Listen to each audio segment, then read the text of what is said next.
Ayan. Sige, tingnan yung ginagawa ko, guys. Oh, wala nang ginawa kundi mag-ayos ng buhok. Ayan, si Nika. Tingnan niya si Nika. Maga kami umuwi, oh. Kaya malabo yan, guys, kasi maaraw. Nakatutok sa akin yung araw dyan.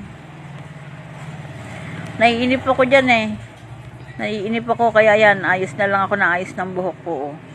Walang magawa, ayusin na lang na ayusin.